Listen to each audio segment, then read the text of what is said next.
اچھا دیکھیں، پہلی بات تو یہ ہے کہ یہ جو جماعت اسلامی ہار چکی ہے یا میں ہار چکا ہوں میئر کا الیکشن، یہ بات ہی ٹوٹل غلط ہے۔ اس کی وجہ یہ ہے کہ جمہوریت میں تو نمبرز ہوتے ہیں نا، یہ کوئی عوامی الیکشن تو تھا نہیں کہ عوام کو ووٹ ڈالنے تھے، پہلے سب دعویٰ کرتے ہیں اور عوام نے کسی کو زیادہ کسی کو کم ووٹ ڈال دی ہوں۔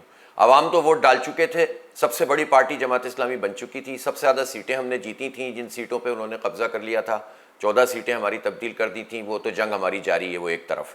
جب فائنل جو بھی ان کے نوٹیفیکیشن جعلی طریقے سے الیکشن کمیشن نے ان کو جتوایا، اس سب کے باوجود بھی ان کے نمبر کم تھے نا، ان کے اور ان کے اتحادیوں کے، پوری پی ڈی ایم ایک طرف تھی، نون لیگ بھی تھی، جے یو آئی بھی تھی، ہمارے اتحادی بنے پاکستان تحریک انصاف والے، ہم دونوں کے نمبر ملا کے 193 بنے، ایک کا ودہیلڈ ہو گیا 192 ہو گئے، ان کے نمبر بنے 173۔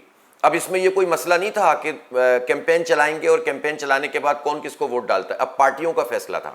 جو قانون ہے، جو ضابطہ ہے، اس ضابطے کے مطابق ہم جیت چکے تھے، ایک رسمی کارروائی ہونی تھی کہ اس دن سب لوگ کھڑے ہوتے، جو جمہوریت کا طریقہ ہے، اور جس کے جتنے ووٹ ہیں وہ وہاں پر ڈل جاتے، الا ماشاء اللہ کوئی ایک آدھ بیمار ہو گیا، کچھ ہو گیا، یہ تو ہوتا ہے انسانی دنیا میں۔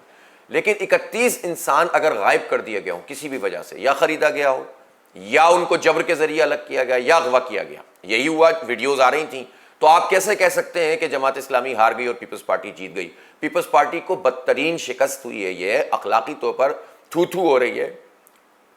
بھائی ویڈیوز چلتی رہی ہیں، مین اسٹریم میڈیا پہ چلتی رہی ہیں، سوشل میڈیا پہ چلتی رہی ہیں، ایک طرف ایک بیان دیتا ہے بندہ، دوسری دن دوسرا بیان دیتا ہے، وہ کہتا ہے کہ میں بیان ریکارڈ کروا کے جا رہا ہوں، میرے حالات اچھے نہیں ہیں، بعد میں میری طرف سے کوئی اور چیز آئے تو آپ لوگ یقین مت کیجیے گا، میں ووٹ ڈالنا چاہتا ہوں، جانا چاہتا ہوں، ٹھیک ہے۔ اسی طرح سے اب جو لوگ واپس آئے ہیں وہ بھی اپنا ریکارڈ کرا رہے ہیں کہ جبر تھا، مجبوری تھی، ہم نہیں آئے۔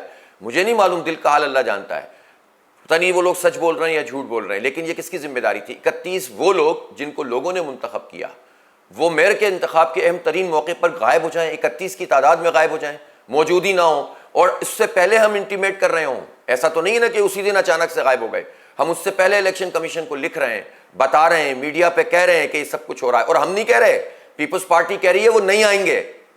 ان کو کون سا غیب کا علم ہو گیا؟ مجھ سے تو آپ ثبوت مانگ رہے ہیں نا، سعید غنی سے پوچھیں نا ان کو کون سا غیب کا علم ہوا تھا، مرتضیٰ وہاب کو کیا علم ہوا تھا کہ وہ نہیں آئیں گے؟ کیوں؟ وہ کیسے کہہ سکتے ہیں کہ وہ نہیں آئیں گے جبکہ پارٹی کا فیصلہ دوسرا ہے؟ اس کا مطلب ہے کہ سیدھا سیدھا قبضہ کیا ہے آپ نے، آپ کو کراچی نے ووٹ نہیں ڈالا، 9 لاکھ ووٹ آپ کے مقابلے میں تھے، آپ 3 لاکھ ووٹ بھی ساری دھاندلی کے باوجود نہیں لے سکے، اور آپ نے سیٹیں بھی زبردستی بڑھائیں، حلقہ بندیاں اپنی مرضی کی کیں، مین اسٹریم کراچی سے آپ آؤٹ ہو گئے، ڈسٹرکٹ سینٹرل میں کلین سویپ جماعت اسلامی نے 5 ٹاؤن ہمارے پاس ہیں، لانڈی کورنگی ہمارے پاس ہے، گلشن اقبال ہمارے پاس ہے، سوسائٹیز ہمارے پاس ہے، ملیر ماڈل کالونی، یہ سب جو علاقے ہیں پورا وہ ہمارے پاس ہے، شاہ فیصل پی ٹی آئی کے پاس ہے، مومن آباد پی ٹی آئی کے پاس ہے، صدر پی ٹی آئی کے پاس ہے، پھر بچا کیا کراچی میں؟ انہی پیری فریز میں آپ نے ایک حلقے کے 4 حلقے بنا دیے، ایک حلقے کے 3 حلقے بنا دیے اور نمبر بڑھا لیے، اور پھر بھی بچے تو قبضہ کر لیا، اور پھر بھی بچے تو بندے غائب کر دیے۔ اسے جیت کہتے ہیں؟ اس پر تو تھو تھو ہو رہی ہے نا پورے ملک میں، کالک مل، میں پہلے دن سے کہہ رہا تھا یہ کالک ملیں گے اور بدنما داغ بن جائیں گے جمہوریت پر، اور بن گئے بدنما داغ جمہوریت کے اوپر۔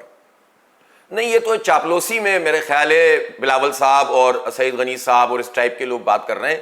اصل میں ہمارے ملک کا المیہ یہ ہے کہ لوگ جو ہے نا وہ چاپلوسی کرتے رہتے ہیں، بس بوٹ پالش میں لگے رہتے ہیں۔ ارے بھائی سیدھی سیدھی بات کرو، انہی کے چیئرمین تم بڑے فخر سے بتا رہے ہو نا کہ وہ نہیں آئیں گے ہمارے کہنے پر، ہماری مقبولیت دیکھتے ہوئے، اپنی ضمیر کی آواز پہ نہیں آئیں گے۔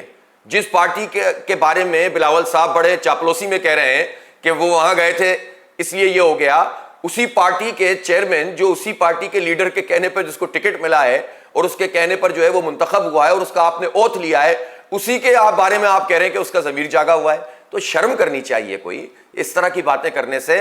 میں نہیں سمجھتا، جب تک دیکھیں پاکستان میں ہے جمہوری نظام جیسا بھی ہے، اس جمہوری نظام میں ایک عدالت ہے، ایک جمہوریت ہے، وہ الگ بات ہے کہ بار بار اس کے اوپر شبخون مارتے ہیں، لیکن اس میں اگر ایک پارٹی قانونی طور پر موجود ہے اور اس پارٹی نے ہماری حمایت کی ہے تو کسی کی ملاقات سے اس کا کیا فرق پڑتا ہے؟ میں نہیں سمجھتا کہ اس میں کوئی پرابلم ہے، سوائے اس کے کہ یہ لوگ جو ہیں وہ جس چھوٹے ذہن کے لوگ ہیں، عوام کے ذریعے نہیں، ان میں سے کچھ لوگوں سے رابطہ ہمارے دوستوں کا ہوا ہے اور وہ لوگ کہہ بھی رہے ہیں کہ بھئی ہم مجبوری میں نہیں آئے تھے۔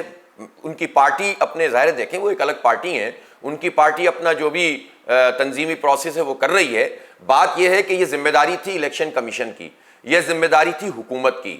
الیکشن کمیشن قانون نافذ کرنے والے اداروں کو جس کو چاہتا وہ کہتا۔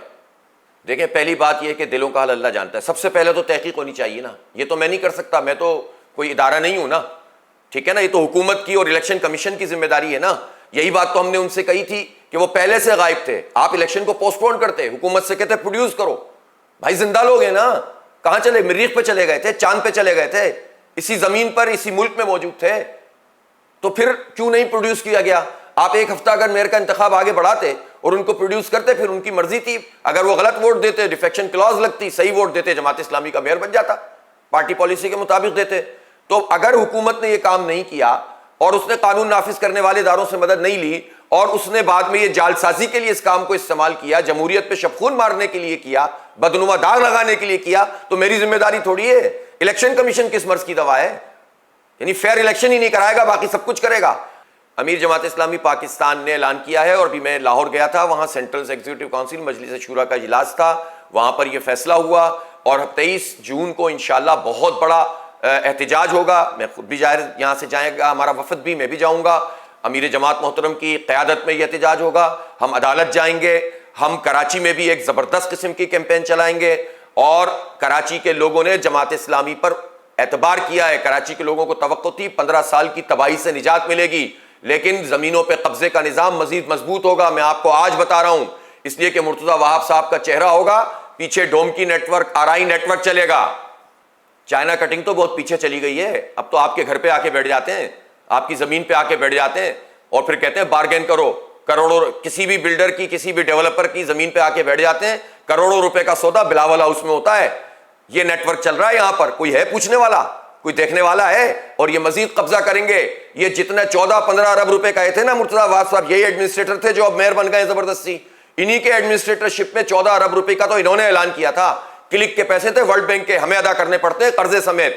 ان کے والد صاحب کے پیسے نہیں ہیں, ہمارے پیسے ہیں, اور ان پیسوں کو کھا گئے. یہ کوئی سڑک نظر آتی ہے جو پیچ ورک کیے تھے انہوں نے؟ جتنے پیچ ورک کیے تھے 90% تباہ ہو گئے. تو یہ ہمارے ٹیکسوں کے پیسوں کو لوٹ رہے ہیں. اب یہ لوٹ مار کا نظام مزید شدید ہوگا. کیا کیا ہے پولیس میں انہوں نے, کیا کیا ہے ایجوکیشن میں, کیا کیا ہے صحت میں؟ 4 ادارے این جی اوز کے سائبر نائف دیے این جی اوز نے, کراچی کے اچھے پیسے والے لوگوں نے. ایک ڈپارٹمنٹ ایک این جی او بنا دیتی ہے, دوسرا ڈپارٹمنٹ دوسرا این جی او, ایک سیٹ بنا دیتا ہے, اور آپ اربوں روپے کا صحت کا بجٹ کھا جاتے ہو, آپ تعلیم کا بجٹ کھا جاتے ہو. آپ نے اندرون سندھ کا بھیڑا غرق کر کے رکھا ہوا ہے, آپ فلڈ کا پیسہ کھا گئے, مزید آپ نے 25 ارب روپے پکڑ لیا وفاق سے. نہیں دیکھیں میرے بہن بھائیو, بات سنو میری.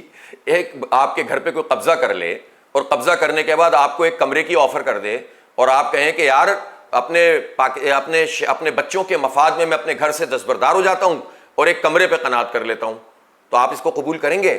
او بھائی, ہمارے مینڈیٹ پہ قبضہ کیا ہے, میرے مینڈیٹ پہ قبضہ نہیں کیا, کراچی کے عوام کے مینڈیٹ پہ قبضہ کیا ہے نا. یہ تو یہ ہمیشہ سے اس طرح کی باتیں جابروں اور طاقتوروں کے مقابلے میں کی جاتی ہیں. کچھ لوگ کرتے ہیں کہ بھائی ان کی طاقت کو قبول کیوں نہیں کرتے, ان کے قبضے کو قبول کیوں نہیں کرتے, ان ڈاکوؤں کو کے آگے جھک کیوں نہیں جاتے, ان کے قدموں میں بیٹھ کیوں نہیں جاتے, کیوں نہیں ان کے آگے جو ہے وہ ہاتھ جوڑ کر کھڑے ہو جاتے. تو بھائی وہ لوگ جو ہاتھ جوڑ کر کھڑے ہوتے ہیں وہ ہوتے ہوں گے. ہمارے مینڈیٹ کو یہ بحال کریں, ہماری کھائی ہوئی یوسیوں کو واپس کریں, ہماری اکثریت ہے اس کو تسلیم کریں. ہماری کوئی ذاتی دشمنی کسی سے تھوڑی ہے.